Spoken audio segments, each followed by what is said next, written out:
Buenas tardes y bienvenidos todos a Encrucijada Pagana. Mi nombre es Carlos Sánchez y junto a mi compañera Baelia. Buenas tardes, Baelia. Buenas tardes. Seremos los encargados de guiaros una vez más por estos senderos. Buenas tardes a todos y bienvenidos. Bienvenida, por supuesto, nuestra excelentísima matrona Eris. Salve, Eris. Hoy os traemos una entrevista con Harwe Tuileva sobre su libro La magia de los elementos y también hacemos una pequeña introducción pues, a este conocimiento de los 4 elementos clásicos. Así que, queridos oyentes, acomodaos y continuad escuchando, que estas son las palabras dedicadas a todos vosotros de 2 paganos y una entrevistada en nuestro peculiar cruce de caminos. Comienza la aventura. En la introducción que vamos a hacer sobre los 4 elementos, de las primeras cosas de las que vamos a tratar es sobre sus orígenes, ¿no? De dónde proviene esta idea que hasta el día de hoy en el ocultismo, la magia y la alquimia pues sigue siendo defendida, tratada y es un esquema que sigue vigente. El origen de los 4 elementos en Occidente es muy antiguo y encontramos los primeros testimonios de estas ideas en los filósofos presocráticos. Algunos, como Tales de Mileto, Anaxímenes, Heráclito o Genófanes, habían considerado que la esencia del mundo era un único elemento. Por ejemplo, para Tales era el agua, el aire era para Anaxímenes, para Heráclito era el fuego y la tierra era para Genófanes. Sin embargo, es gracias a Empédocles, otro filósofo presocrático, que conocemos la teoría de los 4 elementos en la antigüedad. Empédocles postuló la teoría de las 4 raíces, a la que luego Aristóteles más tarde llamó elementos, juntando el agua de Tales de Mileto, el fuego de Heráclito, el aire de Anaxímenes y la tierra de Genófanes, las cuales, para Empédocles, estos elementos se mezclan en los distintos entes sobre la Tierra. Estas raíces, no elementos, están sometidas a 2 fuerzas que pretenden de alguna manera explicar el movimiento. Estas fuerzas son la de generación y la de corrupción. La de generación es la fuerza de amor, que es decir, la fuerza que une, y la fuerza de corrupción es la fuerza de odio, es decir, la que separa. Estamos, por tanto, en el mundo actual, ¿no? En un equilibrio en el que no es todo odio, por lo tanto no todo está separado, pero tampoco es todo amor, puesto que el movimiento ahí se va generando y las cosas se juntan y se separan. Esta teoría explica el cambio y a la vez la permanencia, ¿no? De los seres en el mundo. Por último, también hay que añadir que entre los griegos, el pensamiento pitagórico también habló de los 4 elementos. Según el pitagórico Almeón, estos elementos se determinan a partir de 4 estados de la materia, frío, caliente, húmedo y seco, que debían combinarse de cierta manera armónica para poder así manifestarse materialmente.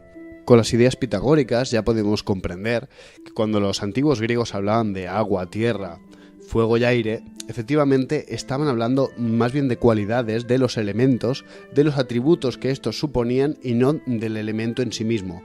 Por ejemplo, Empédocles cuando habla de aire, tierra, agua y fuego, habla como de las esencias del mundo, y los pitagóricos añaden pues que estas esencias de alguna manera tienen unas características. Esto es importante y luego veremos por qué. Existe la posibilidad que existiera una influencia y contacto entre Oriente y Occidente y que la teoría de los 4 elementos, a las que en algunos casos se añadiría un quinto, pues de alguna manera fuera una idea que estuviera entre estos 2, entre Oriente y Occidente, y que fuera algo que fuera viajando. Porque en la tradición hindú esta clasificación también existía y es muy antigua y proviene de una doctrina que se llama Samkhya, o como se pronuncia, que tampoco el hindú no sabemos pronunciarlo. Básicamente el Samkhya o Samkhya es una de las 6 doctrinas clásicas del hinduismo que considera la existencia de 25 tattvas o entidades reales que conformarían la realidad.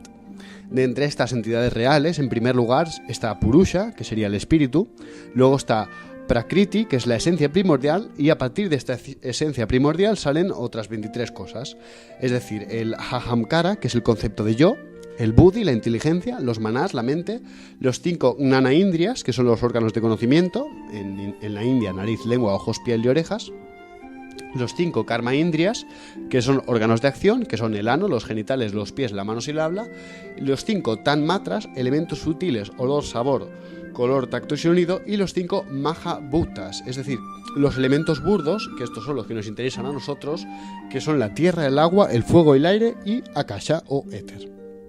Que de alguna manera estos 5 elementos formarían la parte de la esencia más básica de todas las cosas manifestadas, es decir, sería como la escala más baja en esta escuela.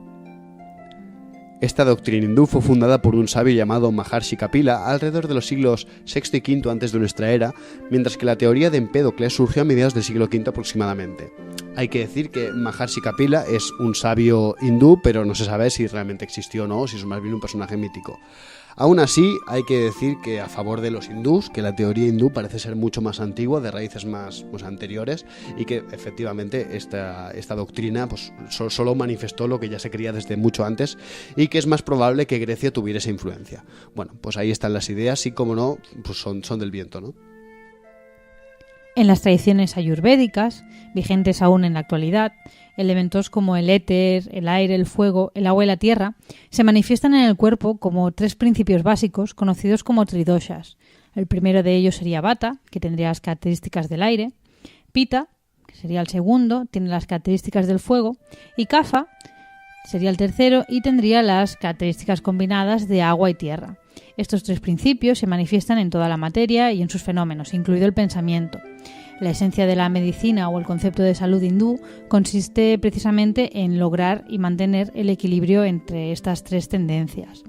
Aunque contemple los mismos elementos que la tradición occidental, los considera desde un sistema ternario y no cuaternario, pues, como en Occidente. Cada uno de estos principios, al igual que hablábamos en referencia a los antiguos autores griegos, pues no nos hablaría directamente de elementos físicos, ¿no?, como un pedazo de tierra o el aire y tal, sino a una serie de cualidades que corresponden a una esencia con unas características y tienen sus atributos llamados gunas, organizados en listas de pares contrarios, por ejemplo, lento rápido, frío caliente, que es también algo que veíamos en las tradiciones antiguas griegas. Sí, efectivamente. De hecho, el esquema de frío caliente, húmedo seco, pues es algo que se mantiene hasta hoy en la actualidad, y de hecho en toda la historia de la alquimia es una constante. Y bueno, ya que volvemos a Occidente otra vez, y la teoría de los 4 elementos fue considerada por uno de los mayores filósofos de la historia, que fue Aristóteles, y básicamente fue un pensador fundamental que influiría en las ideas posteriores medievales, incluyendo las ideas religiosas, las alquímicas y, como no, las mágicas. Según la teoría de Aristóteles, todo está compuesto de estos 5 elementos: el agua, la tierra, el aire, el fuego y el éter, y cada elemento tiene pues un movimiento natural, una tendencia. El agua y la tierra, por ejemplo, se mueven naturalmente hacia abajo, hacia el centro del universo, mientras que el aire y el fuego se alejan. Y de alguna manera el éter es lo que gira en el centro del universo y de alguna manera también lo que combina estos elementos y los contiene. Estos principios servían para explicar fenómenos como que las rocas caigan y el humo suba, por ejemplo. Además también explicaban pues la redondez del planeta, ¿no?, porque al fin y al cabo tienden a la esfera, que es la forma perfecta, y las órbitas de los cuerpos celestes que están compuestos de éter. De alguna manera, la teoría básica de Aristóteles fue revisada por eruditos árabes y musulmanes de la Edad Media, y básicamente explicaba la composición del mundo utilizando estos 4 elementos y sus 4 cualidades, y así fue como surgió la teoría de la alquimia. Básicamente, a ver, hay que decir que la alquimia es anterior, la química tiene una historia mucho más antigua, pero que todas las ideas aristotélicas fueron calando en la alquimia tal y como la conocemos hoy en día, y que la alquimia primitiva no se hablaba de los 4 elementos como se habla posteriormente. Hay que recordar que tenemos un programa de alquimia, que si queréis echarle un ojo, poder ir repasarlo pues para tener más nociones básicas, pero recordamos que el objetivo de la alquimia es explicar la realidad, comprenderla y al mismo tiempo poder manejarla solo si es necesario, ¿no? Para la alquimia los 4 elementos no son otra vez componentes materiales, es decir, no estamos hablando de la materia singular y compuesta por un elemento único que sería la tierra, el agua, el fuego, etcétera, sino que los 4 elementos son los diferentes estados básicos de la materia, es decir, corresponden a los estados generales y apariencias de la materia misma. La tierra, por lo tanto, es la solidez, el agua, lo líquido, el aire, lo volátil, y el fuego, pues lo más sutil todavía, que sería esa noción sustancial del fluido etéreo o etérico, ¿no? También soporte simbólico de la luz, del calor, etc. Pues de alguna manera esta analogía pues de los 4 elementos también pues fue adoptada no solo por la alquimia, sino también por la astrología de una manera mucho más antigua, y esta división cuatripartita pues sigue hasta nuestros tiempos. De alguna manera el cielo pues fue dividido en 4 cuadrantes, y a partir de las 2 dualidades de la tierra y el agua y el fuego y el aire, los astrólogos pues asignaron a un elemento a cada cuadrante. Y de esa manera pues fue natural asignar a 3 signos astrológicos a cada elemento, y de alguna manera poder así describir más fácilmente los rasgos básicos de cada carácter. Y no hay que olvidar que los signos de fuego, por ejemplo, son Aries, Leo y Sagitario; los de tierra, Tauro, Virgo y Capricornio; signos de aire, Géminis, Libra y Acuario; y los de agua, Cáncer, Escorpio y Piscis. La teoría de los 4 elementos ya comenzó a verse en los diferentes papiros mágicos greco-egipcios, y esta fue de la mano de la historia de la magia hasta nuestros días.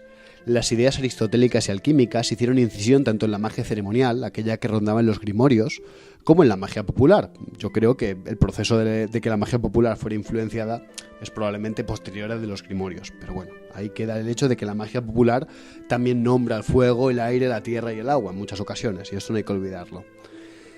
Cómo no, esta teoría pues fue bastante difundida en los ámbitos mágicos, y obviamente eso hizo que al tratar de la magia se asociaran unas determinadas entidades, atributos, y cómo no, pues las diferentes culturas, incluyendo la cristiana, pues añadieron su miguita de pan a lo que eran los elementos. Un clásico ejemplo de esto, ¿no?, lo encontramos en las oraciones a los elementales, las salamandras para el fuego, las ondinas para el agua, los silfos para el aire y los gnomos para la tierra, que encontramos, por ejemplo, en el Gran Grimorio, siendo el más antiguo de los grandes grimorios, la copia la más antigua del 1522, o sea, es algo que ya venía de antes. Toda esta tradición se mantiene a lo largo de los siglos en el ocultismo y la magia, siendo un sistema de ideas que la magia ceremonial decimonónica heredó. En este punto, y para ver cómo las ideas han ido evolucionando, es decir, de lo que dijo Empédocles a lo que luego elaboró Aristóteles, lo que luego los alquimistas añadieron, y por último, lo que los magos ceremoniales dicen, o al menos una parte de ellos, vamos a leer a Eliphas Levi en su libro Dogma y Ritual de Alta Magia. Las 4 formas elementales separan y especifican por una especie de primera expansión a los espíritus creados que el movimiento universal desprende del fuego central. Por todas partes el espíritu trabaja y fecunda la materia para la vida. Toda materia está animada. El pensamiento y el alma están esparcidos por todas partes. Hay que aclarar, de acuerdo, que cuando Eliphas Levi se refiere al fuego central, obviamente se refiere, es un símbolo de Dios, y que para los magos ceremoniales todas las criaturas obviamente están bajo las órdenes y bajo la creación divina, y por lo tanto estas de alguna manera elementos, de una forma muy básica, una teoría que por cierto comparten los alquimistas, estarían vivos y tendrían unas determinadas características, y por lo tanto por eso pueden ser considerados como seres vivos que se les puede llamar, vamos a decirlo así, de una manera simplista, pero principalmente es lo que viene a decir, ¿no?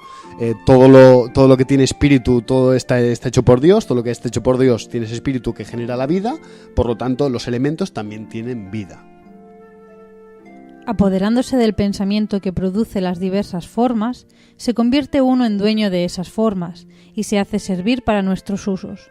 La luz astral está saturada de almas que se desprenden de ella en la generación incesante de los seres. Las almas tienen voluntades imperfectas, que pueden ser dominadas y empleadas por voluntades más poderosas.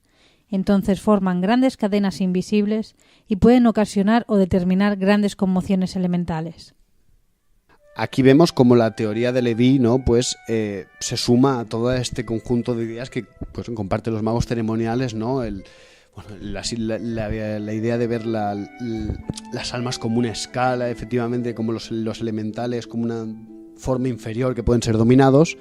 Y es muy interesante, hablando de los elementales, ¿no?, el tema de la magia ceremonial, un último fragmento que vamos a leer sobre Levi, es precisamente que habla cómo hay que hacerse dueño o cómo hacerse respetar por estos elementales, y de alguna manera cómo empezar a trabajar con ellos para que veamos un poco el funcionamiento y cómo las ideas sobre estos elementos también llegaron a personificarse mucho en lo que serían las criaturas elementales.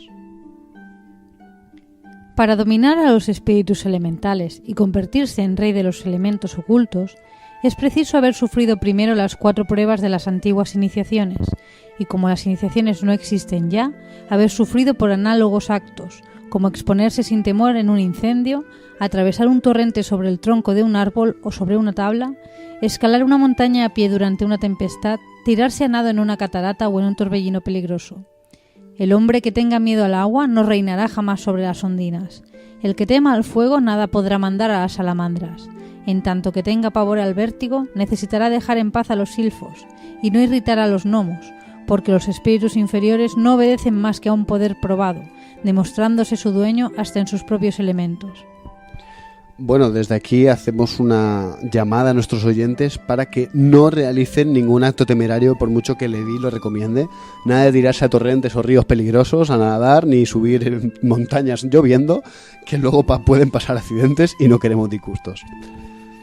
Junto a autores como Eliphas Leví surgieron otros como Pappus y más adelante el resto de órdenes esotéricas de la época, como la propia Golden Dawn, que mantuvieron algunas variaciones de estas ideas de los 4 elementos, normalmente complementados por un quinto, es decir, el éter o el espíritu. Toda esta tradición occidental también caló en la brujería y vemos que el esquema de los 4 elementos se encuentra no solo en la Wicca, como heredera de ciertas prácticas ceremoniales, sino también en las incluso llamadas brujerías tradicionales, que aunque siguen un esquema diferente al clásico, siguen utilizando esta diferenciación en elementos. Obviamente hay que remarcar que no todas las ramas de brujería consideran este esquema como válido, puestos que algunas trabajan con cosmologías totalmente diferentes. Para terminar con esta introducción, no está de más añadir que la teoría de los elementos también está presente en otras religiones y culturas, de las que tienen relación con las que hemos tratado. Por ejemplo, el budismo ha heredado del hinduismo la idea de los elementos, y debido al contacto cultural, ciertos países como la China y el Japón también tienen sus correspondientes elementos y correspondencias. En China, el taoísmo desarrolló una escuela de pensamiento respecto a los elementos, que es la teoría de los 5 elementos, que es una forma de clasificar los fenómenos naturales y sus interrelaciones, según la filosofía china tradicional. Una traducción más exacta sería como las 5 fases o 5 movimientos, para no perder el carácter dinámico y de transformación que tiene esta palabra de elemento en chino. Esta teoría se aplica a diversos campos y realidades. Los 5 elementos son madera, fuego, tierra, metal y agua. La teoría describe los ciclos de generación y de dominación entre ellos, que por cierto son muy interesantes. Los ciclos de generación, también llamados de creación, dicen que la madera se alimenta del fuego, el fuego con sus cenizas produce tierra, la tierra alberga los minerales y los minerales alimentan el agua, y el agua da vida a la madera. Y luego estos ciclos tienen unos ciclos de dominación o también llamados estrellas de la destrucción, que es decir, la madera se nutre de la tierra retiene el agua apaga el fuego funde el metal y el metal corta la madera. Bueno, también hay que añadir por último que los vecinos japoneses adoptaron también las creencias chinas de los elementos, esta de los 5 elementos, pero también adoptaron la creencia budista e hindú añadiendo los 4 elementos clásicos, agua, tierra, fuego y aire, un quinto elemento que sería, en vez de éter o akasha, ellos considerarían como el vacío. Esto tiene que ver con las influencias de la filosofía zen, que tiene da mucha importancia al concepto de vacío. Actualmente el esquema de los 4 elementos sigue vigente y es heredero de toda esta tradición anterior, tanto aristotélica como alquímica y mágica. A continuación, pues vamos a dar 4 pinceladas, sobre los aspectos clásicos de los 4 elementos, cuáles son sus atribuciones y qué de alguna manera nos ha legado la tradición sobre ello. Antes que nada, es importante hacer varias observaciones, y es que existen formas de magia modernas, por ejemplo, que han conservado la estructura cuádruple elemental y sin embargo han sustituido ciertos símbolos o elementos por otros, otorgando una nueva visión a un mismo principio. Hay que añadir además que estas atribuciones son las que hemos heredado en Occidente, siendo solo, como no, un esquema que merece la pena contemplar y siempre poner a debate, pues las asociaciones simbólicas no dejan de tener un aspecto personal que no siempre corresponderán con lo que la tradición nos dice. Y a todo esto, hay que añadir, ya estos son añadidos personales, es pues que ciertas atribuciones pueden tener arbitrariedad, Tradicionalmente, por ejemplo, a cada elemento le corresponde un punto cardinal y esa atribución, dependiendo de las tradiciones mágicas, va cambiando o incluso se consideran ciertas trampas para los no iniciados. Es decir, hay gente que considera que los elementos y su disposición, tal y como los podemos encontrar en cualquier libro de magia, de alguna manera están puestos ahí en ese orden mal, de una manera intencionada, porque así el no iniciado, aunque realice ese rito, no tendrá todo el resultado ni obtendrá lo que verdaderamente debería obtener, puesto que no está haciendo las cosas bien. Siempre siguiendo esa mecánica, ese pensamiento mecanicista, que tiene un poco la magia ceremonial, en sus más clásicas representaciones, del mago que se va a las 12 de la noche con las estrellas en conjunción, los planetas no sé dónde, todas estas cosas que tienen que seguir un orden muy estricto y una forma muy cuidada. Pues hay que decir, que esas atribuciones hay gente que las ha considerado como un misterio que hay que resolver, pero otros, sin embargo, no. Dicen que estas atribuciones son totalmente arbitrarias, y hay gente, por ejemplo, tradiciones que sitúan el fuego en el este, otras que el fuego es en el sur, otras que el fuego puede ser incluso en el norte, o directamente sistemas caoístas que directamente no contemplan ni agua, ni tierra, ni fuego, ni aire. Bueno, vamos a dar las pinceladas básicas para ver de qué hablamos cuando hablamos de los diferentes elementos. Por ejemplo, pasamos con el aire. El aire es considerado un elemento activo y masculino y es normalmente asociado al estado gaseoso. Se asocia al pensamiento y se simboliza con la espada. También el incienso, el humo, la respiración y el viento en cualquiera de sus formas son símbolos de que están. Pues los elementales que se le asocian son los silfos y de una manera cristiana tiene asociados el arcángel Rafael y el evangelista San Mateo, con su animal simbólico de aire que es el ángel, el alado, el ser alado. Esto lo digo porque, bueno, para nuestros oyentes que escucharon el programa de tarot y los que no, les invito a que lo hagan, podrán ver que las cartas del tarot, algo muy usado pues tanto por ocultistas como por brujas hoy en día, ¿no? Es algo que aún tiene esa iconografía cristiana que merece la pena conocer. El fuego, otro elemento, es considerado activo y masculino y está asociado al estado etérico. Representa el espíritu, la voluntad, la acción forjadora. Se simboliza con la vara de madera, las velas y, como no, el fuego, las hogueras, etc.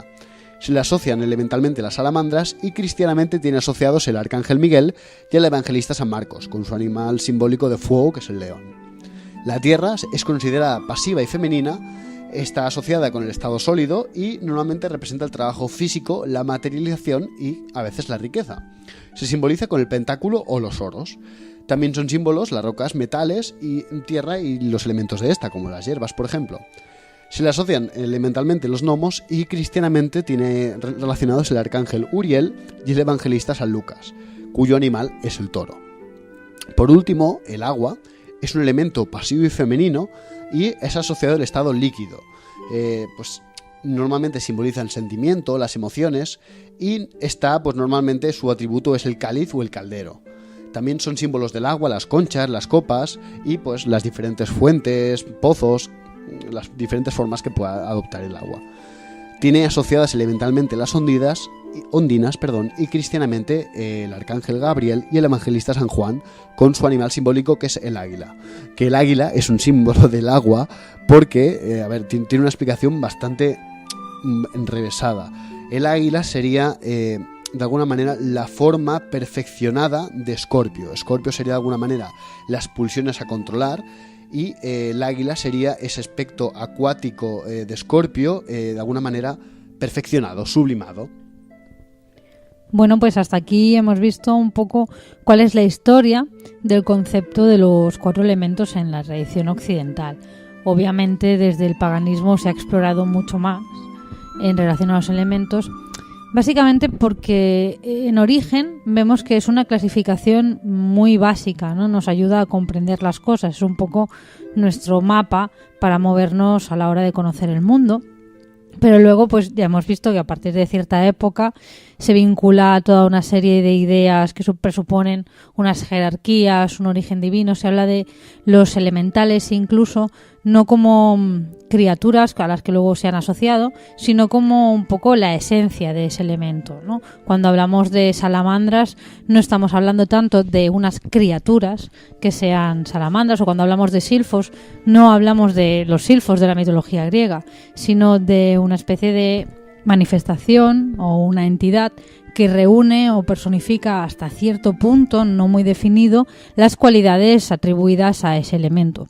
Obviamente cuando enfrentamos esto con el folclore, con los seres de la mitología, con los silfos, por poner un ejemplo, no tiene nada que ver, no cuadra, es otro orden de cosas completamente distinto.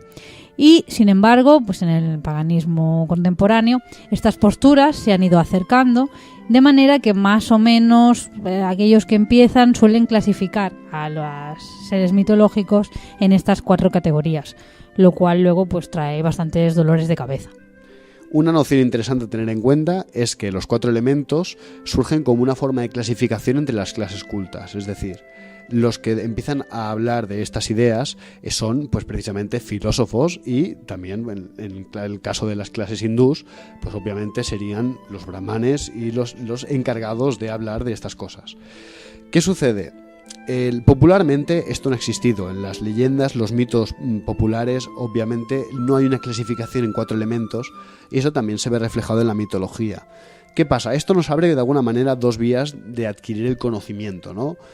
Por ejemplo, por un lado tenemos los procesos alquímicos que podríamos considerar que suceden en los cuentos, ¿no? Los cuentos como de los que ya hablábamos, como el de Barba Azul, que yo remito a ese programa porque es muy interesante para los que no lo conozcan. O también podemos hablar de la alquimia ya más culta, que básicamente tiene esa clasificación de 4 elementos y logra obtener la piedra filosofal por el otro lado. De alguna manera existe una vía más intuitiva en la que esos procesos no son categorizados mediante esas listas, y otros procesos que obviamente tienen el mismo resultado, pero que sí que siguen y buscan este equilibrio entre esos 4 elementos.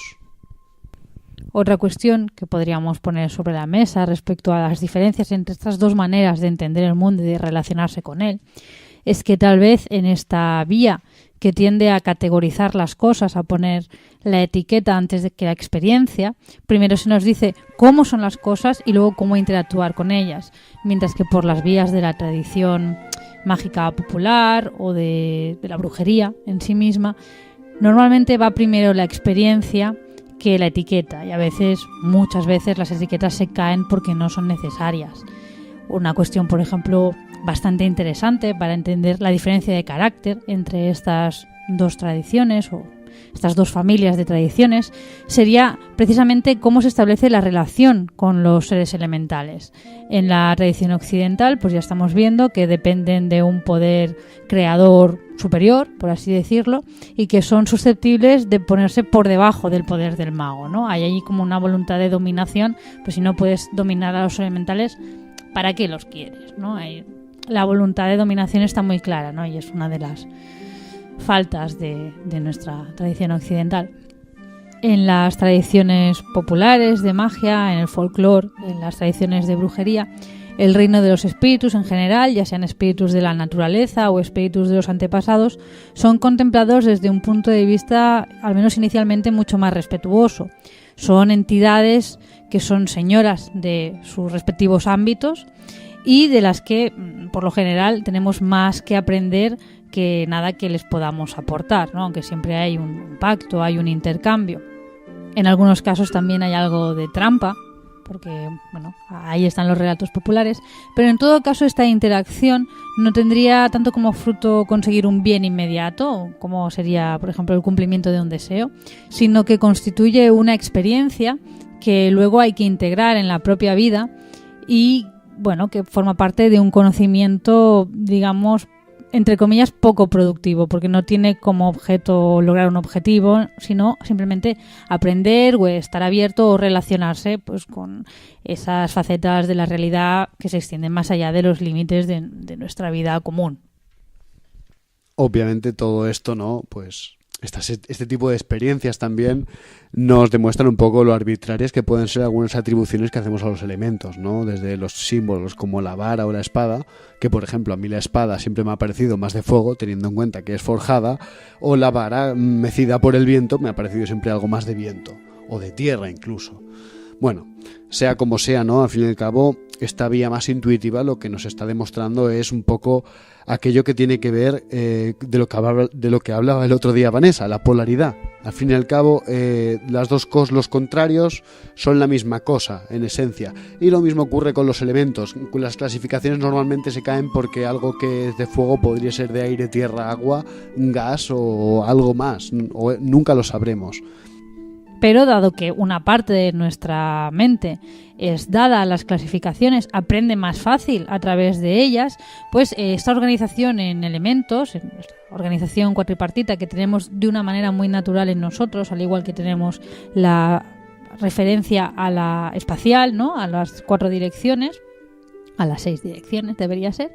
Bueno, pues como son esquemas que tenemos nosotros ya adentro y que por lo tanto es fácil ir rellenando con información y ordenarnos todo lo que sean ejercicios, conocimientos, prácticas, pues es un esquema muy bueno a la hora de trabajar. Yo creo que en parte gracias a esto es que ha podido mantener su vigencia hasta la actualidad e irse actualizando también.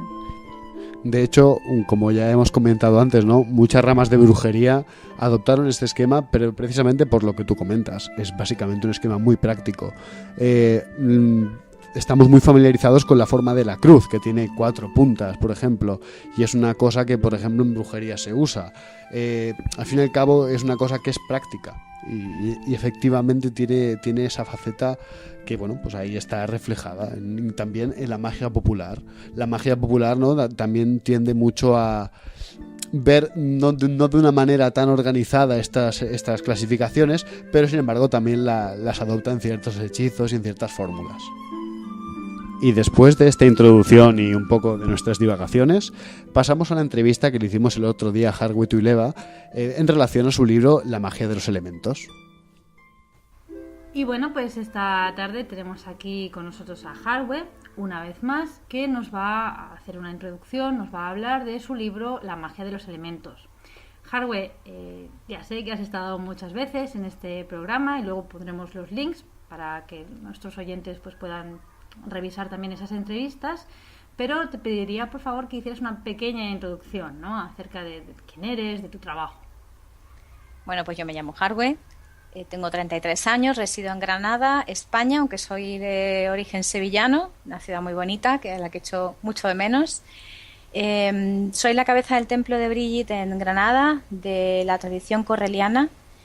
Y poco más, me dedico a esto del paganismo desde hace unos 12, 13 años, incluso un poquito más, pero mirándola así, echando la vista atrás, desde 2004 estoy metida en todo esto.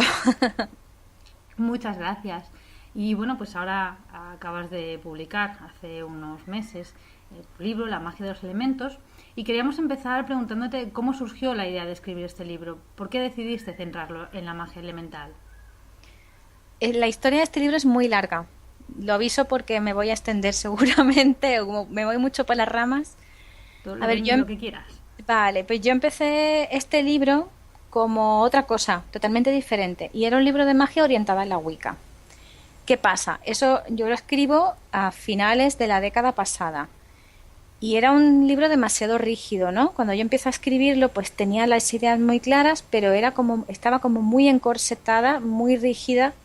Y el contexto de la comunidad wicana en aquel momento era una época en la que la gente que yo tenía cerca, y yo misma, por tanto, porque siempre te dejas un poquito llevar y demás, ¿no? Pese a que yo siempre había sido muy libre y muy liberal en muchos de mis planteamientos, insistía mucho en definir, ¿no? Las tradiciones, estábamos entrando en España, no había tradiciones apenas aquí. Yo era de las pocas personas que estaba iniciada en una tradición entonces, y la gente insistía mucho en definir, incluyéndome a mí, ¿no? Hay que sentar una base, había una obsesión por sentar una base. Y yo me dejé llevar mucho por eso, ¿no? Cuando yo echo la vista atrás y miro mi libro, lo que era entonces, que era eso, un libro de magia orientada a la Wicca, me doy cuenta de que era un libro enfadado.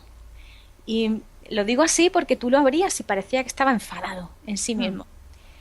Y lo terminé, lo cerré, lo mandé a determinadas personas de confianza para que le echaran un vistazo. Los comentarios eran muy tibios, eran como, esto no es nada innovador, es otro libro más, ¿no? Y yo tenía la sensación de que no tenía carácter, era simplemente un libro enfadado. Y resulta que hace como 3 años, en un viaje a Madrid, yo voy en el tren, me llevo el portátil, me voy a aburrir en el tren porque son de Granada a Madrid, como no tenemos AVE, solamente una parte del recorrido, pues son como 4 o 5 horas. Digo, yo me voy a aburrir, me voy a llevar el portátil. Y entonces ya había tomado la decisión de escribir un segundo libro sobre los elementos. Entonces yo recuerdo estar en el tren y abrir el ordenador y de pronto ver mi libro de magia allí, que estaba terminado, estaba todo puesto, listo para mandarlo a alguna parte y que eso se hiciera realidad. Y de pronto yo veo que yo empiezo a escribir cosas, y cosas que estaban relacionadas con los elementos, y estaban relacionadas con cosas que había dentro del libro. Y de ahí surgió otra estructura dentro del libro. Era como muy raro, ¿no? Pero bueno, de ahí me vino como pum, la chispa, ¿no? De, tengo que hacer algo más con esto. Es un libro enfadado, tengo que sacarle una sonrisa al libro. Y volví a casa, yo empecé un periplo elemental muy fuerte porque necesitaba explorar faceta de mí misma también, ¿no? Antes de compartirla. Surgió un curso que hice del Camino de los Elementos, basado todo en mi experiencia. Y un día de estos recordé aquel tren de Madrid a Granada cuando venía de vuelta y lo que me había pasado en el camino. Y lo dejé ahí porque, bueno, tengo muchísimas cosas siempre en la cabeza y no, bueno, pues a veces tengo ideas y las dejo como en un cuaderno apuntadas y ya está. Resultó que el año pasado, hace 2 años casi, me quedé embarazada de mi hija y cuando me dieron la baja me encontré con que no tenía nada que hacer. Yo soy una persona que está acostumbrada a hacer muchas cosas y me encontré con que, bueno, pues el día me cundía para mucho. Y el embarazo, serán las hormonas o será lo que sea, me dio mucha creatividad, me dio quizá la chispa que necesitaba. Y de ahí me planté delante del ordenador, delante de mi libro viejo de magia, y dije, voy a sacar una sonrisa a este libro, voy a hacer algo con él. Empecé a montar un libro de magia elemental y empecé a entretejer lo que había ya escrito con cosas que iba escribiendo. Y de pronto todo cambió, todo casó y el libro se convirtió en un libro solo, ¿no? No eran tampoco voces que yo había tenido alrededor, ni eran tendencias que había habido en la comunidad wicana, ni era nada, era algo totalmente diferente y me di cuenta de que era yo, de que había encontrado mi propia voz y que por eso me sentía totalmente segura de que lo quería publicar. Así que esa es la historia de mi libro, al final fue una cuestión de encontrar mi voz. Es una historia muy, muy interesante, ¿no? Por cómo sigues todo ese proceso y también pues, las diferentes fases, ¿no? que tiene la concreción de una idea. Y Harwe, ¿a quién está dirigido este libro? ¿Es necesario tener conocimientos previos acerca de magia para entenderlo? No, en principio no creo. Yo lo he escrito con mucho respeto para la gente, pero de una forma elemental. Lo que pasa es que la gente que tiene ya un cierto bagaje puede encontrar muchos puntos muchos puntos diferentes. De manera que creo que puede no aburrir a la gente que lleva mucho tiempo en esto. Incluso hay cosas que yo nunca jamás las he visto en libros de este tipo. Mira que se han escrito libros de esto para reventar. Pero está muy orientado a la práctica. La gente normalmente no piensa en cómo puede poner las cosas en práctica, cómo puede llevar mediante cosas sencillas la magia elemental a su vida. Se queda en tratados. Y yo no quería hacer un tratado. Yo no quería que cogieran un libro a alguien y dijera, puf, qué aburrido, voy a cerrar. No.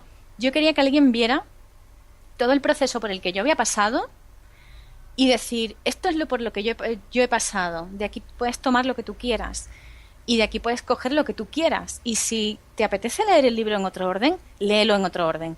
¿Te apetece hacer las cosas a tu forma? Hazla a tu forma. Cuenta tu historia. Yo ya he contado la mía. Ahora es tu turno. Entonces, en lugar de centrarme en poner tablas de correspondencia, ojo, que también las hay, decir, vale, tienes una tabla, pero, oye, ¿por qué no cuentas tu propia historia? ¿Por qué no me dices, no solamente he leído el libro y me ha gustado, sino me dices, he leído el libro y he hecho mi viaje? Igual que tú hiciste el viaje de Madrid a Granada, ¿no? Pues igual exactamente lo mismo. De tal forma que yo quería que estuviera, que sí, que la gente que no supiera nada pudiera leerlo y pudiera entenderlo. Además, creo que lo he escrito de una forma como para niños chicos, hasta cierto punto, ¿no? Pero bueno, en realidad es para adultos, pero lo tengo escrito de una forma como muy informal, muy poco, con mucho sentido del humor y demás. Pero quería que la gente que lo leyera dijera, oye, pues me animo a hacer algo, me animo a decir, oye, voy a contar mi propia historia, voy a hacer mis propias cosas. Vale, o sea que tiene bastante parte del libro está enfocada a la práctica, ¿no? Y bueno, sí. Pone en práctica esto y ya me dirás qué pasa. Uh-huh. Y en cuanto al tono del libro, pues me imagino que recuperas el tono que tienes en tu blog, en Las 13 Lunas. Sí, lo que pasa es que he intentado ser un poco menos bruta. Porque yo en 13 Lunas hay momentos en los que necesito gritar. Hay momentos en los que hablo, hay momentos en los que agradezco y hay momentos en los que necesito gritar. Y de hecho hace poco escribí una entrada en la que puse un disclaimer al principio de que la entrada podía tener palabras malsonantes. Porque, bueno, pues es mi espacio, es mi blog, es la forma en la que yo escribo y a veces me sale. Y Lo siento mucho porque creo que puedo, herir sensibilidades, ¿no? De la gente que no está acostumbrada a que le digan las cosas o que digan las cosas así, ¿no? O que alguien se exprese de una forma tan soez, pero es raro, ¿no? Y el libro sí que está planteado de una forma muy trece lunas, muy de tú a tú, muy normal, muy sencilla, muy tal, y muy periodística, sí, porque, bueno, pues tiene, tiene que notarse de dónde viene una, qué bagaje tiene. Pero bueno, que sí, que más o menos el mismo tono que tengo en el blog, un poco más suavizado, un poco más tranquilo. Ya decía antes que originalmente el libro era un libro enfadado, ahora es un libro que se ríe de sí mismo muchas veces, pero sí, más o menos es el mismo tono que tengo en el blog. Perfecto. Y entonces, cambiando ya de tema, hemos hablado antes un poco de las tradiciones, de cómo se introdujeron. ¿El libro está restringido a alguna tradición en específico o bebe de diversas fuentes? Y el libro tiene una bibliografía súper, y el que lo vea, ¿no? Puede decir, anda, está acogido de todas partes. El libro tiene de un montón de cosas. Bueno, me acuerdo que una de las primeras partes del libro hablo del Kybalión, o sea que hermético por ahí. Es muy correliano porque yo soy correliana, cuidado, que lógicamente cada uno también ha aprendido de una, como decía antes con los estudios, ahora lo digo con la tradición, ¿no? Cada uno también, no es que barra para casa, pero lo llevo mamando desde el 2004 o desde 2003. Hace casi 13 años que estoy en la tradición correliana, o 13 años ya. Esto me sale solo, no es una cosa que yo pueda controlar muchas veces, ¿no? Tengo mucha influencia correliana, pero también ha habido libros que he devorado para lo que ha venido siendo la investigación que he hecho para el libro, que vienen de autores muy diferentes. Recuerdo haber leído un libro de magia elemental, bueno, aparte de haber leído a Paracelso, que me lo tuve que comer, también recuerdo haber leído un libro de Sorita Deste, que he tocado muchos palos, he estado bueno, Dorín Valiente también está por ahí, que en mí tiene mucha influencia, creo que era una señora lucidísima, entonces mis grandes ídolos están ahí también. No es que esté restringida la tradición correliana, pese a que yo sea correliana, sino que he intentado beber de muchas fuentes diferentes porque creo que es importante que se note la diversidad que tenemos y sobre todo que se note la diversidad, como decía, que es mi voz, que se note la diversidad que yo he llegado a tener en todo este tiempo y en todos estos años y en todo ese periplo y ese camino que me ha llevado a escribir el libro. Y dentro del libro, ¿qué enfoque le das a la práctica mágica? ¿Tratas también de aspectos relacionados con la espiritualidad? Sí, he intentado que sea muy, muy personal y muy... La gente gusta de decir vivenciar, creo que sería la mejor palabra, o experimental, ¿no? Es una perspectiva muy de tocar cosas, de aprende mientras tocas algo. Yo creo mucho en que la mejor forma de aprender una cosa es haciéndola. Claro que a veces necesitas que te enseñen, por supuesto, para eso está el libro, pero luego tú necesitas tocar las cosas por ti mismo, tú necesitas experimentarlas por ti mismo, y aquí no hay respuestas correctas e incorrectas, aquí hay simplemente respuestas.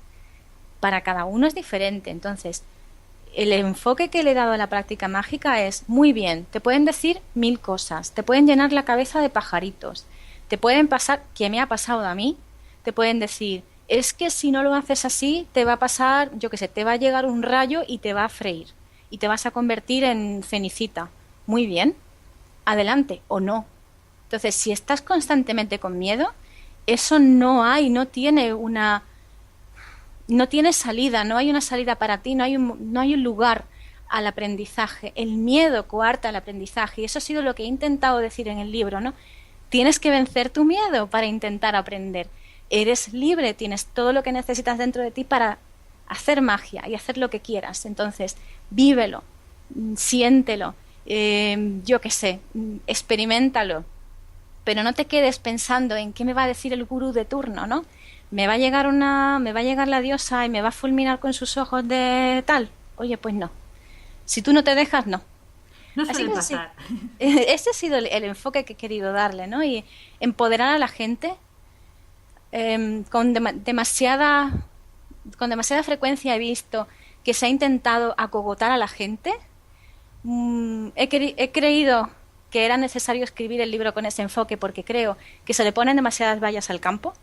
Es cierto que no todo vale, pero es cierto que muchas veces restringimos mucho a la gente y que ha llegado el momento de democratizar esto, que si realmente ha llegado la Wicca a la sociedad, tenemos que abrazar nuestra propia, y la magia, ¿no? Tenemos que abrazar nuestra propia diversidad. Y eso empieza por darse cuenta de qué es lo que uno tiene, cuál es el poder que uno tiene, cuál es la responsabilidad que tiene para con ese poder, y entonces decir, bueno, pues voy a vivir mi camino. ¿Sabes? Eso ha sido un poquito lo que he querido reflejar ahí.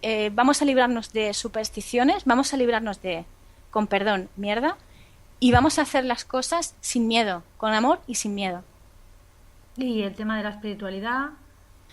El tema de la espiritualidad, por ejemplo, está muy presente en prácticamente en todo, ¿no? El libro, la primera parte es, bueno, lo que viene siendo el tratado clásico, ¿no? Cosas muy básicas de cómo hacer magia, cómo no hacer magia, qué es un ritual elemental. Y luego la segunda parte del libro, sí, la segunda parte del libro tiene un capítulo dedicado a lo que viene siendo la magia de cada elemento y un capítulo dedicado a lo que es el camino espiritual dentro de cada elemento. Entonces, es muy diferente el camino espiritual, por ejemplo, que llevas con el aire que el que llevas con el agua. Uno está más centrado en el conocimiento, en el saber, en el aprender de una forma más teórica, y el otro está más centrado, por ejemplo, en lo que viene siendo el sentimiento, el camino del agua, el camino de las emociones. Entonces, eso ha sido lo que yo he querido identificar. Por ejemplo, el fuego lo he tratado mucho por la acción, pero también el aprender a decir que no. La tierra, he hablado mucho de la pérdida, aparte de que he hablado de muchas otras cosas, ¿no? Pero del final de los ciclos, las pérdidas y la muerte, porque es un gran tabú la muerte, la gente no habla de ello. Incluso dentro de las creencias paganas, que somos tan así de la muerte y que hablamos tantísimo de los ancestros y demás, sigue siendo un tabú a estas alturas de la película. Entonces, ¿por qué no vamos a hablar abiertamente de los tabús que tenemos? Entonces, bueno, nos has comentado ya algunas de ellas. ¿Qué características vamos a conocer de los elementos respecto a nosotros mismos? Depende mucho de cada elemento, claro. Como decía, el aire es el aspecto más intelectual. Hay mucha gente en el mundo pagano y en el mundo mágico que se centra mucho en el aire. Es perfecto. Está muy bien porque hay un momento en el que uno tiene que centrarse en aprender, leer, etcétera. Pero hay momentos en los que uno tiene que pasar a la acción y tiene que centrarse en el fuego y tiene que hacer otras cosas que no sean simplemente hacer cosas de boquilla o hacer cosas o aprender por aprender, que está muy bien, aprender por aprender, que a mí me encanta. Pero bueno, saber por saber está bien, pero luego si no lo pones en marcha, chico, ahí se queda. Pues, exactamente. Entonces, eso es lo que he querido que la gente vea de los elementos con respecto a ellos mismos. Una cosa que el otro día salió en otro programa de radio en el que estuve es el tema de la inteligencia emocional, que está ligada al agua. La inteligencia emocional, muy poca gente sabe lo que es. Yo supe de lo que era porque por el trabajo, qué tipo de trabajo que tengo, me dan cursillos de estos de tienes que aprender a tratar con mucha gente, ¿no? Y a mí personalmente me viene muy bien porque yo creo que siempre que tienes que tratar con gente, con grupos grandes y con gente así, grupos de trabajo en general, tienes que aprender a manejar tus propias emociones, no siempre te van a decir las cosas que quieres oír. Entonces hay que saber gestionar las emociones. Esa ha sido una de las cosas que he querido hablar en el tema del agua. Luego, en el tema de la tierra, y esto se lo debo a un amigo mío, porque un día me dijo, te veo muy difusa, creo que deberías trabajar con la tierra.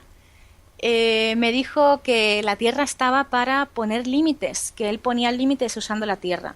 Y es verdad, tú cuando piensas en un límite natural, piensas en una montaña. Eso es muy difícil de pasar. Pues cómo establecer límites, cómo establecer esas montañas a nuestro alrededor, esos, pues esa forma de decir hasta aquí, ¿no? Y este es mi territorio, y estas son mis cosas, y estas son mis decisiones. Eso es lo que creo que la gente puede encontrarse cuando lea de los elementos con respecto a ellos mismos en el libro. Y hablas también de los espíritus de la naturaleza, ¿cómo los tratas? Sí, hablo de forma sucinta con los espíritus de la naturaleza y de hecho en la parte de magia de cada elemento está muy centrada en lo que viene siendo la relación con los espíritus de la naturaleza. También de aprovechar la energía del elemento. Pues hay un ejercicio que propongo que es crear un cazador de sol, por ejemplo, porque bueno, pues es una forma diferente de traer la luz, que es el fuego, a nuestra casa. De tal manera que no me quedo solamente en las hadas, los silfos, las salamandras y tal, que ya hablo Paracelso de ello. Es que si queréis un libro de gente mágica, gente pequeña, hay un libro muy bueno que es el libro de Paracelso, de verdad, que puede ser para mucha gente un poquito denso. Yo no quería centrarme mucho en ese libro porque creo que ya está todo dicho. Entonces hay que verlo de una forma diferente. Si tú puedes hacer un altar elemental, por ejemplo, esa es una de las cosas de las que hablo, pero la relación con los elementales es una relación total y completamente personal. Entonces cada persona tiene una forma diferente de acercarse a eso. Doy algunas pautas, pero luego no quería que la gente se encontrara con que les estaba poniendo vallas o les estaba poniendo límites con respecto a qué era lo que podían hacer con los espíritus de la naturaleza. Simplemente les digo, mirad, tenéis que tratarlos con respeto, como si fueran vuestros amigos muy queridos, y ya está, no hay que darle mucha bola. También decía, y me gusta mucho decir últimamente, sobre todo desde que encontré eso, mi propia voz, ¿no?, que no hay que tratarlos con miedo, que como las divinidades hay que tratarlos con amor, hay que tratarlos con cariño, hay que tratarlos con respeto y no hay que tenerles miedo. Entonces, que sí que es verdad que se dice, es que tienen una moral diferente a la nuestra. Es cierto, tienen una moral diferente a la nuestra, pero bueno, mientras cada uno esté en su casa, Dios se la ve a todos, como decía mi abuela, pues aquí todos nos llevaremos bien. Entonces, la forma en la que he querido aproximarme a esos espíritus de la naturaleza ha sido mediante otras actividades, pero proponiendo a la gente que si necesitan tratar con las sílfides, las no sé qué, las no sé cuánto, lo puedan hacer perfectamente, sepan cómo montar su altar elemental, sepan cómo meditar. Hay muchos ejercicios además para conectar con ellos, sepan cómo hacerlo, pero dejándoles a ellos espacio para que desarrollen esas relaciones. Vale, y ya lo hemos hablado un poco, ¿no?, con lo que llevamos de entrevista y tal, sobre los contenidos que vamos a encontrar en el libro. O sea, hay ejercicios, técnicas, información sobre las herramientas, por ejemplo. Sí, he intentado además que hubiera mucho ejercicio, mucha reflexión, muchas técnicas, mucha meditación sobre todo, porque nos viene bien a todos de vez en cuando parar un poquito el coco y decir, voy a meditar, voy a centrarme en esto, qué es lo que quiero atraer tal. Bueno, pues me pongo mi mente, la pongo en sintonía con lo que quiero atraer. Hay muchas actividades que se pueden hacer hasta con niños, de tipo, pues no sé, voy a crear un avivador de plumas. Eso creo que no lo metí al final, pero creo recordar que sí que estaba el cazasueños. En fin, que hay muchas cosas que se pueden hacer simplemente por divertirse. Y información sobre las herramientas, por supuesto, ¿no? Información sobre altares, por supuesto. ¿Qué es importante el altar? ¿Por qué? Porque hay que crearlo, o se le crea cuando quieres empezar a centrarte en una cosa, en una actividad. Es una forma de ponerte a trabajar en algo. Bueno, pues sí, se da toda una serie de pautas, o más que pautas son consejos, porque ya he dicho que no quería que la gente se sintiera mal o dijera esto está hecho de la forma incorrecta, sino que dijera, vale, aquí los hardware le pone aquí, así de esta forma, yo lo voy a hacer de otra. De hecho, me harto de decir en el libro eso de esto es como yo lo hago, pero luego tú lo puedes hacer de otra forma. Porque creo que es importante que la gente encuentre su propia voz, su propia historia, sus propias cosas, ¿no? Que yo no lo sé todo, que no soy aquí nadie para definir nada. Entonces creo que era importante poner cosas que no dijera, oye, tú lo haces tú todo solo, ¿vale? Adiós. Sino que te encontraras en el libro una persona que lo había trabajado, que vieras un ejemplo, pero que luego tú tuvieras toda la capacidad y toda la tranquilidad de decir, bueno, pues voy a experimentarlo de otra forma. Eso es lo que podéis encontrar en el libro. Yo creo que con eso me parece que os podéis hacer una idea bastante clara de qué va todo, de qué va la magia de los elementos. La magia de la práctica está en eso, ¿no? En que hasta que tú no lo haces, hasta que no completas el círculo, hasta que no lo vives, pues poco vas a aprender. Es un poco Claro. lo que comentabas antes, ¿no? De ir coleccionando tratados, ideas y que se quede todo pues en el mundo del aire y no llegue a, Sí. pues a los otros ramos, que también son interesantes. Nos has hablado un poco del proceso, del libro. ¿Cómo ha sido el proceso de escribirlo a publicarlo? ¿Te has encontrado con alguna sorpresa por el camino?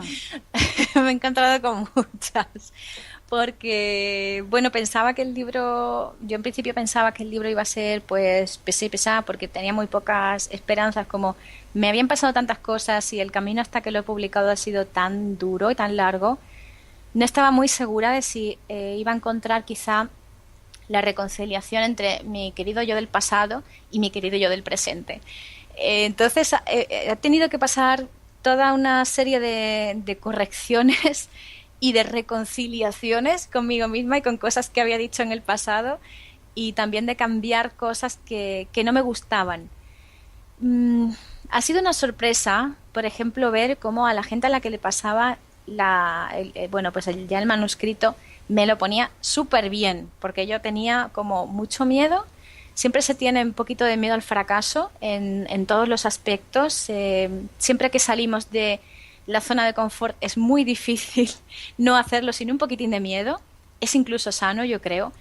Así que cuando empecé a ver el feedback tan positivo, dije, creo que esto ha funcionado, ¿no? Creo que por fin he encontrado lo que yo quería. Luego, además, muchas veces lo leo y digo, pues sí, verdaderamente es lo que yo quería, era lo que yo necesitaba hacer en ese momento. El proceso, así, ya decía, el proceso ha sido larguísimo. Luego, hasta publicarlo, la verdad, ha sido más duro tenerlo hecho y no poder sacarlo que hacerlo en sí. Porque el libro llevaba ya hecho bastante tiempo, llevaba listo mucho tiempo. Además, yo he tenido unos cuantos problemas personales, aparte de que nació mi hija y todo eso. Mi padre, se enfermó con un cáncer. Entonces, en el proceso de publicar el libro, que iba a salir originalmente en octubre, al final lo tuvimos que retrasar hasta principios de febrero, precisamente por eso, porque había habido una enfermedad familiar, habían pasado un montón de cosas y demás. Y me he encontrado con esa sorpresa, ¿no? De que el proyecto, yo que soy súper cuadriculada para mis proyectos y que tienen que salir todos a tiempo, me encontraba con que no podía. Pero bueno, dije, mira, si el destino me lo pone de esta forma, que me lo ponga. Ya está, algo tendré que aprender de esto. Y la verdad es que estoy contenta. A pesar de la enfermedad de mi padre, se ha recuperado muy bien. Y luego también he tenido algo de tiempo para disfrutar de mi hija, ¿no? Porque yo ya soy conocida por trabajar a una velocidad y con un ritmo muy difícil, y la verdad es que a pesar de los pesares y a pesar de todo lo que pasé y las lágrimas que vertí, todo eso, ¿no? Porque veía que una de las personas a las que más quiero en el mundo, pues que así se me va, ¿no? Sí que es verdad que me ha hecho pensar mucho en que quizá tenía que parar un poquito el carro y que tenía que centrarme mucho más en lo que había alrededor que en sacar muchas cosas adelante o en que hacer muchas cosas, ¿no? Por la comunidad pagana aquí. Quizá yo estaba antes, cosa de la que antes no me daba cuenta. Así que esa ha sido mi sorpresa. No ha sido tanto el proceso de publicarlo y demás, sino el proceso o lo que ha habido en medio, ¿no? Todo lo personal que ha habido en medio y que me ha pasado. O sea, es, digamos, la culminación de toda una serie de aprendizajes más allá del libro en sí mismo. Sí, ha sido un camino entero, ¿eh? El libro ha sido un camino entero. Perfecto. ¿Y dónde podemos encontrarlo? El libro está disponible ahora mismo en Amazon, tanto para Kindle como en tapa blanda. O sea que lo podéis comprar tanto para los que tenéis el Kindle formato electrónico o los que tenéis, os gustan los libros en físico. A mí me encantan. Lo tenéis en tapa blanda. Son 260 páginas con todo mi amor y mi corazón. ¿Y sigue vigente la posibilidad de tener un ejemplar de prueba para un fragmento de prueba para los suscriptores de la lista de correo de 13 lunas? Sí, en principio estoy ofreciendo el capítulo 3, que es uno de los capítulos que yo creo más sobresalientes del libro.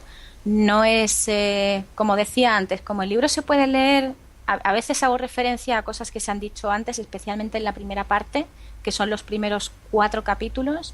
Yo estoy ofreciendo el 3, a veces hablo, como ya he dicho antes, no sé qué, no sé cuánto, pero es totalmente, se puede pasar de esos 2 capítulos, como lo he hecho con esa libertad o queriendo dar esa libertad al lector, se puede leer el capítulo 3 perfectamente.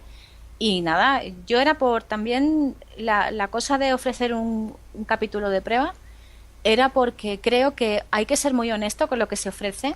Yo quería que todo el mundo tuviera la oportunidad de leer qué es lo que Hardware hace o qué es lo que Hardware, qué es aquello en lo que Hardware dice que está trabajando, ¿no? Y que no hubiera trampa ni cartón, es decir, aquí estoy yo, sin nada más, o sea, ni siquiera la sacerdotisa, ni siquiera la correliana, nada, o sea, Hardware, tal y como, detrás del cristal, le quitas el cristal y ahí está ella, ¿no? Quería que la gente tuviera la oportunidad de, no de leer a la sacerdotisa, de leer a la persona y de saber qué era lo que piensa la persona y de saber qué ha sido lo que le ha pasado a la persona hasta que ha conseguido publicar eso. Que ha sido, como decía, todo un camino, todo un periplo, ha sido bestial todo lo que me ha pasado hasta que lo he podido publicar, ¿no? Pero sobre todo hacer llegar a la gente que la magia no es para tanto, de hecho lo digo en ese capítulo, ¿no? Hablo, por ejemplo, del trance y digo, el trance está sobrevalorado, ¿no? Y lo digo así y no me despeino. ¿Y por qué? Pues porque le damos a la gente como un halo esto de misticismo súper guau, ¿no? Que nos vamos a morir. Y al final somos personas normales. Entonces eso era lo que yo quería hacer, desmitificar la figura de los sacerdotes, las sacerdotisas que practicamos magia. Es verdad que hay un misterio detrás, pero es que el misterio está dentro de uno mismo, no está fuera, en realidad. No lo tiene nadie, lo tienes tú, no lo tiene un gurú. Así que esa es la razón por la que sigo ofreciendo el capítulo de prueba, pese a que ya ha pasado tiempo desde que publiqué el libro. Bueno, yo lo agradezco bastante porque la verdad es que es, como tú dices, no es un gesto muy sincero también para que la gente sepa que se va a encontrar cuando lee el libro. Y también pues no es crear un misterio en torno al libro, sino precisamente es, mira, te dejo un trocito, lo lees y si quieres más, pues lo pides y ya está. Claro. Bueno, Hardware, pues muchísimas gracias por concedernos esta entrevista. Nada, a ti. Si quieres decir algo a nuestra audiencia sobre el libro, sobre el proyecto, lo que sea.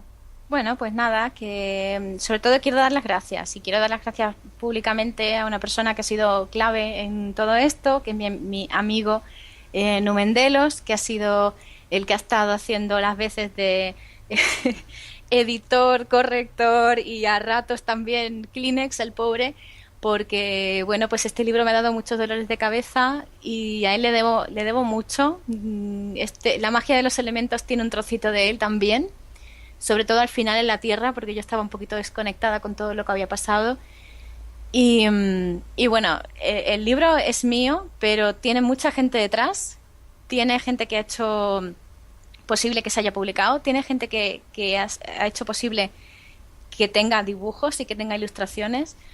Sí es verdad que tiene mi voz, pero también es cierto que tiene mucho de otras personas que han estado ahí, que están calladas, que no dicen nada y que quizá algún día sepamos de ellas, quizá no, pero para mí son la gente más importante del mundo, porque es la gente invisible. Yo quizás salgo en medios, yo quizás salgo en cosas, hablo, demás, sí, publico libros, ok, tienen mi nombre. En realidad no solo soy yo. Entonces, quiero que lo tengan en cuenta todo el mundo, ¿no? Que no soy solo yo, que esto no es, bueno, pues Hardware publica un libro, ¿no? Esto es Hardware y un montón de gente lo da todo, ¿no? Porque cree en algo y porque cree que puede hacer bien a la gente. Así que, nada, que quien quiera trabajar conmigo en algo, que ya sabe que estoy dispuesta a cualquier cosa con tal de que sigamos juntos un sueño y que siempre hay que pensar y hay que apostar por los sueños de uno. Este era mi sueño y aquí está. Pues muchas gracias por, como te decía, por la entrevista, gracias por todo lo que nos has dicho de tu libro, porque ya vemos que no es un simple manual, no es voy a poner en orden unos apuntes, sino que realmente hay un viaje vital detrás, hay una intención, hay todo ese conjunto de personas, ¿no?, que han posibilitado que esta obra, es una obra, sí, viera la luz. Y bueno, gracias por supuesto por estar una vez más con nosotros, Hardware. Muchas gracias a todo el equipo de Encrucijada Pagana, que sois unos soles. Muchas gracias. Hasta pronto. Hasta pronto. Si os ha parecido interesante lo que habéis escuchado, en Encrucijada Pagana vamos a celebrar la primavera sorteando un ejemplar del libro de la magia de los elementos. Y para entrar a participar en este sorteo tenéis que entrar en nuestra página de Facebook de Encrucijada Pagana y allí encontraréis una imagen en la que estará la portada del libro de la magia de los elementos, que debéis darle un like, ya haberle dado un me gusta a la página de Encrucijada Pagana y luego tenéis que compartir esa imagen. El sorteo se abre hoy y tenéis tiempo hasta el día 1 de abril. El día 1 de abril cerramos el cupo y Eris decidirá un ganador.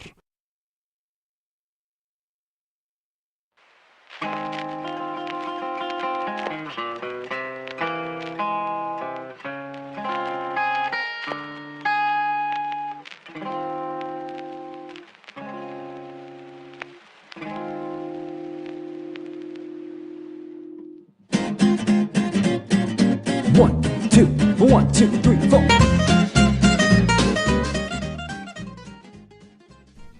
Y hasta aquí nuestro programa de hoy. Esperamos que nuestra emisión haya sido de vuestro agrado y damos las gracias, como no, a nuestra matrona Eris por su espléndido tutelaje. Damos las gracias también a todos los oyentes que nos seguís desde iVoox, desde Sardañola Radio y desde nuestro canal en YouTube, que ya hemos empezado a actualizar. No habíamos podido actualizarlo hasta el momento por unos problemas con nuestro ordenador, pero bueno, ya está resuelto y a partir de ahora pues intentaremos ponernos al día con todos los vídeos que os debemos. Como no, recordar que nuestras vías de contacto siguen abiertas en encrucijadapagana@gmail.com o en nuestra página de Facebook a partir de un mensaje privado. Recordaros que nos podéis encontrar la próxima semana aquí en Encrucijada Pagana, en este peculiar cruce de caminos. ¡Hasta pronto! Crude stew, do you fear it, apple bloom? Sometimes life is not a cakewalk served up on a silver spoon. Toss a fig and save the date, and bread and butter, chant and mutter, marination, incantation, chocolate icing, timeline splicing, yeast is rising, rectifying.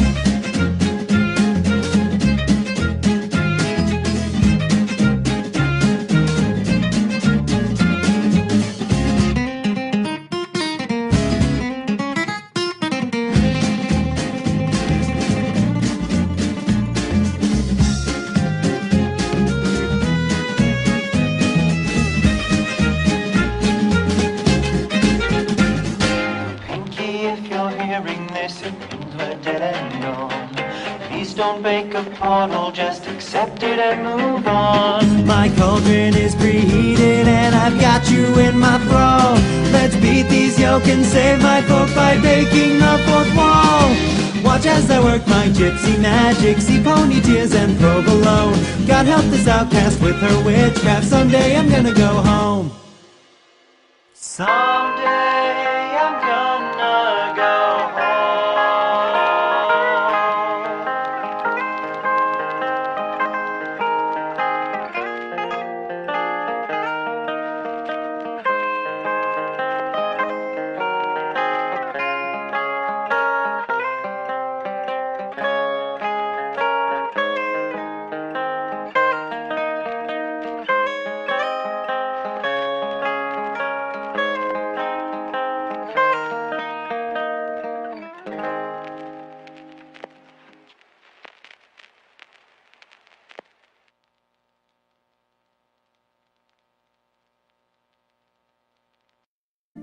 Pues de alguna manera esta analogía pues de los 4 elementos también pues fue adoptada no solo por la alquimia sino también por la astrología de una manera mucho más antigua, y esta división cuatripartita pues sigue hasta nuestros tiempos. De alguna manera el cielo pues fue dividido en 4 cuadrantes, y a partir de las 2 dualidades de la tierra y el agua y el fuego y el aire, los astrólogos pues asignaron a un elemento a cada cuadrante. Y de esa manera pues fue natural asignar a 3 signos astrológicos a cada elemento y de alguna manera poder así describir más fácilmente los rasgos básicos de cada carácter. Y no hay que olvidar que los signos de fuego, por ejemplo, son Aries, Leo y Sagitario, los de tierra, Tauro, Vigo y Capricornio, signos de aire, Géminis, Libra y Acuario, y los de agua, Cáncer, Escorpio y Piscis. La teoría de los 4 elementos ya comenzó a verse en los diferentes papiros mágicos greco-egipcios, y esta fue de la mano de la historia de la magia hasta nuestros días. Las ideas aristotélicas y alquímicas hicieron incisión tanto en la magia ceremonial, aquella que rondaba en los grimorios, como en la magia popular. Yo creo que el proceso de que la magia popular fuera influenciada es probablemente posterior al de los grimorios, pero bueno, ahí queda el hecho de que la magia popular también nombra el fuego, el aire, la tierra y el agua en muchas ocasiones, y esto no hay que olvidarlo. Cómo no, esta teoría pues fue bastante difundida en los ámbitos mágicos y obviamente eso hizo que al tratar de la magia se asociaran unas determinadas entidades, atributos y cómo no, pues las diferentes culturas, incluyendo la cristiana, pues añadieron su miguita de pan a lo que eran los elementos. Un clásico ejemplo de esto, ¿no?, lo encontramos en las oraciones a los elementales, las salamandras para el fuego, las ondinas para el agua, los silfos para el aire y los gnomos para la tierra, que encontramos, por ejemplo, en el Gran Grimorio, siendo el más antiguo de los grandes grimorios, la copia la más antigua del 1522, o sea, es algo que ya venía de antes. Toda esta tradición se mantiene a lo largo de los siglos en el ocultismo y la magia, siendo un sistema de ideas que la magia ceremonial decimonónica heredó. En este punto, y para ver cómo las ideas han ido evolucionando, es decir, de lo que dijo Empédocles a lo que luego elaboró Aristóteles, lo que luego los alquimistas añadieron, y por último, lo que los magos ceremoniales dicen, o al menos una parte de ellos, vamos a leer a Eliphas Leví en No es todo odio, por lo tanto no todo está separado, pero tampoco es todo amor, puesto que el movimiento ahí se va generando y que las cosas se juntan y se separan. Esta teoría explica el cambio y a la vez la permanencia, ¿no?, de los seres en el mundo. Por último, también hay que añadir que entre los griegos, el pensamiento pitagórico también habló de los 4 elementos. Según el pitagórico Almeón, estos elementos se determinan a partir de 4 estados de la materia, frío, caliente, húmedo y seco, que debían combinarse de cierta manera armónica para poder así manifestarse materialmente. Con las ideas pitagóricas ya podemos comprender que cuando los antiguos griegos hablaban de agua, tierra, fuego y aire, efectivamente estaban hablando más bien de cualidades de los elementos, de los atributos que estos suponían y no del elemento en sí mismo. Por ejemplo, Empédocles cuando habla de aire, tierra, agua y fuego, habla como de las esencias del mundo, y los pitagóricos añaden pues que estas esencias de alguna manera tienen unas características. Esto es importante y luego veremos por qué. Existe la posibilidad que existiera una influencia y contacto entre Oriente y Occidente y que la teoría de los 4 elementos, a las que en algunos casos se añadiría un quinto, pues de alguna manera fuera una idea que estuviera entre estos dos, entre Oriente y Occidente, y que fuera algo que fuera viajando. Porque en la tradición hindú esta clasificación también existía y es muy antigua y proviene de una doctrina que se llama Samkhya, o como se pronuncia, que tampoco el hindú no sabemos pronunciarlo. Básicamente el Samkhya o Samkhya es una de las 6 doctrinas clásicas del hinduismo que considera la existencia de 25 tattvas o entidades reales que conformarían la realidad. De entre estas entidades reales, en primer lugar está Purusha, que sería el espíritu, luego está Prakriti, que es la esencia primordial, y a partir de esta esencia primordial salen otras 23 cosas, es decir, el Ahamkara, que es el concepto de yo, el Buddhi, la inteligencia, los Manas, la mente, los 5 Gnana Indriyas, que son los órganos de conocimiento, en la India, nariz, lengua, ojos, piel y orejas, los 5 Karma Indriyas, que son órganos de acción, que son el ano, los genitales, los pies, las manos y el habla, los 5 Tanmatras, elementos sutiles, olor, sabor, color, tacto y sonido, y los 5 Mahabhutas, es decir, los elementos burdos, que estos son los que nos interesan a nosotros, que son la tierra, el agua, el fuego y el aire.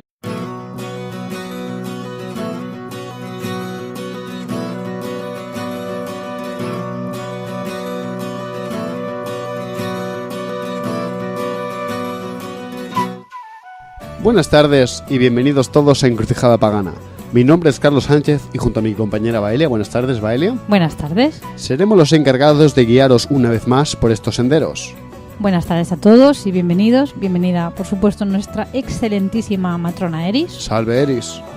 Hoy os traemos una entrevista con Hargwe Tuileva sobre su libro La magia de los elementos y también hacemos una pequeña introducción pues a este conocimiento de los 4 elementos clásicos.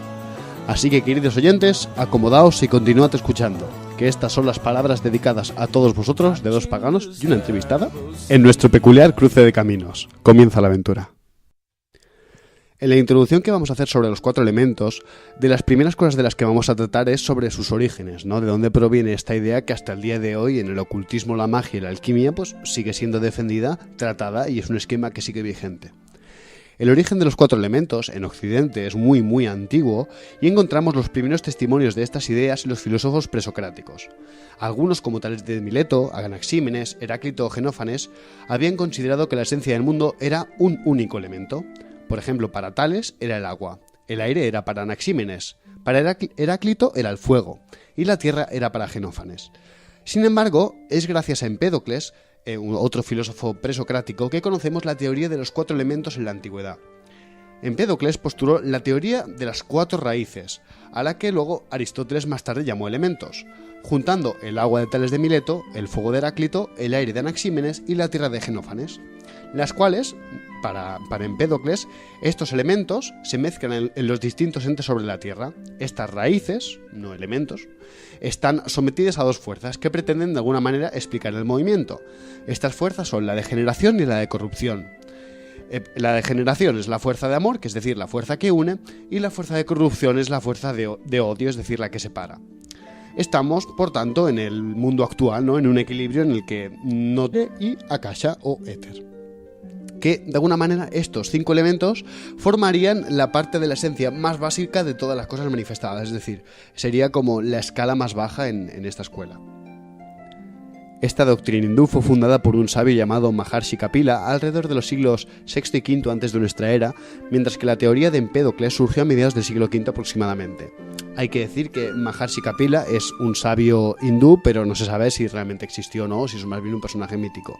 Aún así, hay que decir que a favor de los hindús, que la teoría hindú parece ser mucho más antigua, de raíces más anteriores, y que efectivamente esta doctrina pues, solo manifestó lo que ya se creía desde mucho antes, y que es más probable que Grecia tuviera esa influencia. Bueno, pues ahí están las ideas, y como no, pues son del viento, ¿no? En las tradiciones ayurvédicas, vigentes aún en la actualidad, elementos como el éter, el aire, el fuego, el agua y la tierra se manifiestan en el cuerpo como 3 principios básicos conocidos como tridoshas. El primero de ellos sería Vata, que tendría las características del aire; Pitta, que sería el segundo, tiene las características del fuego; y Kapha sería el tercero y tendría las características combinadas de agua y tierra. Estos 3 principios se manifiestan en toda la materia y en sus fenómenos, incluido el pensamiento. La esencia de la medicina o el concepto de salud hindú consiste precisamente en lograr y mantener el equilibrio entre estas 3 tendencias. Aunque contemple los mismos elementos que la tradición occidental, los considera desde un sistema ternario y no cuaternario, pues, como en Occidente. Cada uno de estos principios, al igual que hablábamos en referencia a los antiguos autores griegos, pues no nos hablaría directamente de elementos físicos, ¿no?, como un pedazo de tierra o el aire y tal, sino a una serie de cualidades que corresponden a una esencia con unas características y tienen sus atributos llamados gunas organizados en listas de pares contrarios, por ejemplo, lento rápido, frío caliente, que es también algo que veíamos en las tradiciones antiguas griegas. Sí, efectivamente. De hecho, el esquema de frío caliente, húmedo seco, pues es algo que se mantiene hasta hoy en la actualidad, y de hecho en toda la historia de la alquimia es una constante. Y bueno, ya que hablamos volvemos a Occidente otra vez, y la teoría de los 4 elementos fue considerada por uno de los mayores filósofos de la historia, que fue Aristóteles, y básicamente fue un pensador fundamental que influiría en las ideas posteriores medievales, incluyendo las ideas religiosas, las alquímicas y, como no, las mágicas. Según la teoría de Aristóteles, todo está compuesto de estos 5 elementos: el agua, la tierra, el aire, el fuego y el éter, y cada elemento tiene pues un movimiento natural, una tendencia. El agua y la tierra, por ejemplo, se mueven naturalmente hacia abajo, hacia el centro del universo, mientras que el aire y el fuego se alejan. Y de alguna manera el éter es lo que gira en el centro del universo y de alguna manera también lo que combina estos elementos y los contiene. Estos principios servían para explicar fenómenos como que las rocas caigan y el humo suba, por ejemplo.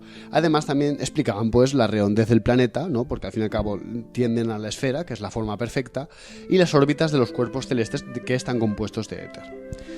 De alguna manera, la teoría básica de Aristóteles fue revisada por eruditos árabes y musulmanes de la Edad Media, y básicamente explicaba la composición del mundo utilizando estos 4 elementos y sus 4 cualidades, y así fue como surgió la teoría de la alquimia.